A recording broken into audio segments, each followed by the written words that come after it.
Hello friends, welcome back. In this video, we are going to do the seventh question. So let us start.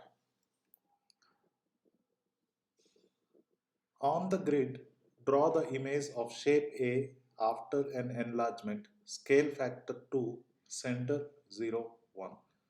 Okay, so what are we trying to show here? We are trying to show enlargement.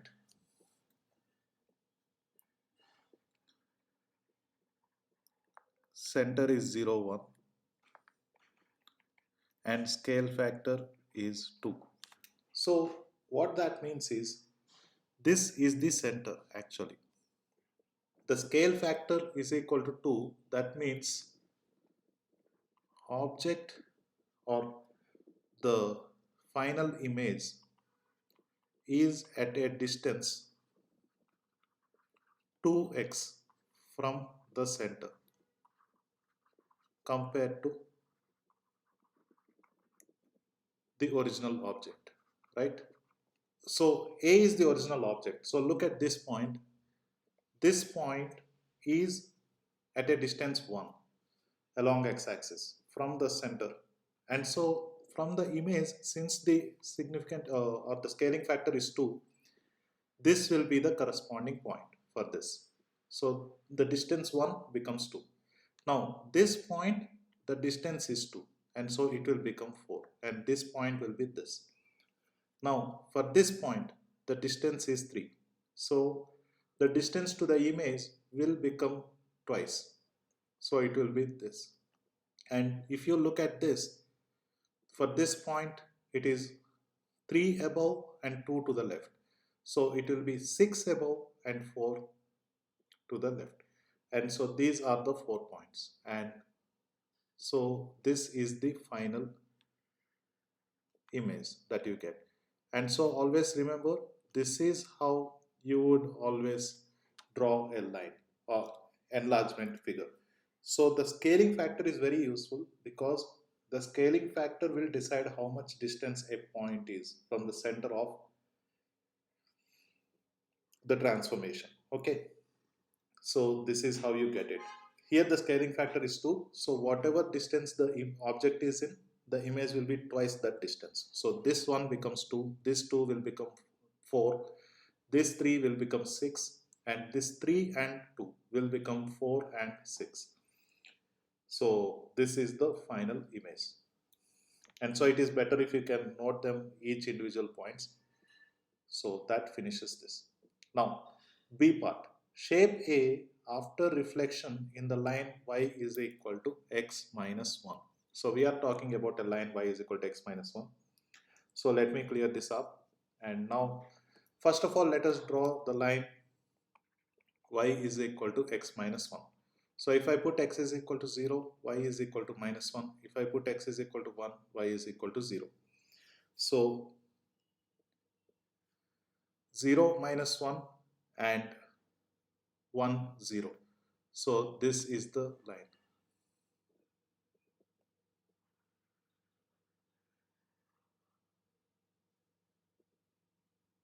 Okay, this is the line. Now how can we find out what the image will be? So to find the image, you need to draw perpendicular from this line to this line and calculate the distance. So from this point, this is the perpendicular line, and so here the midpoint should lie on this line. So this is 1.5, so this is the corresponding point for that. Now for this, as you can see, this is 4.5 inches above. So again you will draw a line. So always what you should do is you should draw perpendicular lines. So this line should be perpendicular from this. Okay, so this is the perpendicular line from this. This is the perpendicular line from this, and this is the perpendicular line from this. Okay, so these are the perpendicular lines, and let us also draw this line.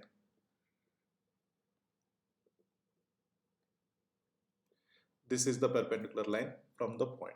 Okay, so now I have drawn all the perpendicular lines. So what will happen is this point should lie on the middle. And so if I cancel this, what can I say? So this is 1.5, and so this is the corresponding point. Now this is 1, 2, 2.5, and so half, 1 and 2. This will be the corresponding point. And here also it's like the figure that I drew is not exactly correct, and so there is some mistake. So this line just needs to be a little bit to that side. So from here, from this point, it is 1, 2, 3, 3.5. So half, 1.5, 2.5, 3.5. This is the point. And from here, this is 1, 2, just 2, and so it will be again just 2. So this is the image.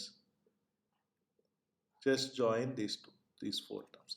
And this is how you will calculate the reflection. Anywhere it is a reflection, these are the 4 points that you will get. Okay. So make sure from each of the vertices you will draw perpendicular lines to the reflection line, and the distance on this side and that side from the image and the object to the mirror line should be the same. So this is how you calculate the reflection. This completes this part.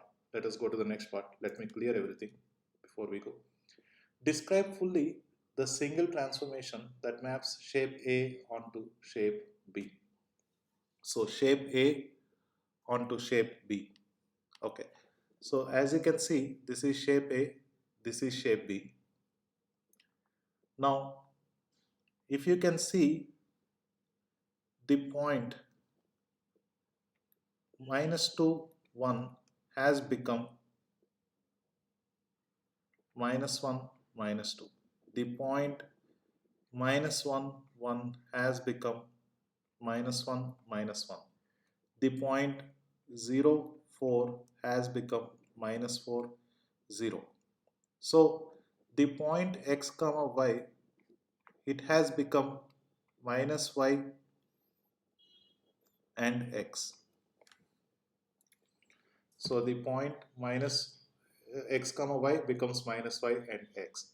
So from here we can say that this is a rotation, and the rotation happened in this angle, which is anti-clockwise. So 90 degrees anti-clockwise, and xy will become -yx only when the center of rotation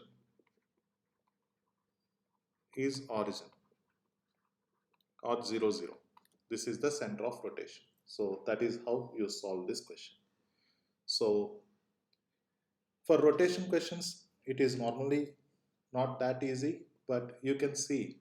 So this and this, they are equal, and it is 90 degrees, and the rotation is anti-clockwise. Okay, so let us go to the next part, B part of the question. So in the B part, OABC is a trapezium and O is the origin. M is the midpoint of AB. OA bar is equal to P bar and OC bar is equal to Q bar. OA is equal to 2CB. That implies OA bar is equal to 2C bar since they are parallel lines. Okay, so from here what I can write is therefore CB bar is equal to OA bar by 2, which is P bar by 2. Okay, now that much I know. So now find the position vector of M. So they are asking us to find OM bar. Okay, so first of all, let us see what else we need. So it is given M is midpoint of AB. Therefore, AM bar is equal to AB bar by 2. AB bar divided by 2. So that much we know. So AM bar in both are in the same direction. AM bar will be AB bar by 2. So first let us calculate AB bar. Now AB bar is this this and this. So first of all, before we go further, AB bar is equal to BO bar, sorry, we will start at A and end at B. AO bar plus OC bar plus CB bar. Okay. So this will be equal to AO bar, which is minus P. As you can see, AO bar is minus P and OC bar is Q and OB bar, sorry, this is CB bar and CB bar is P bar by 2.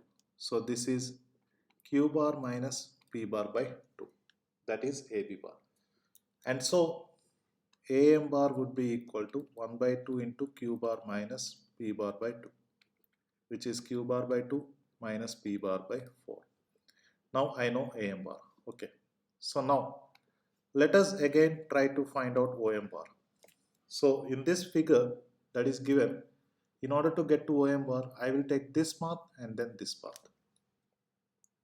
So OM bar will be equal to OA bar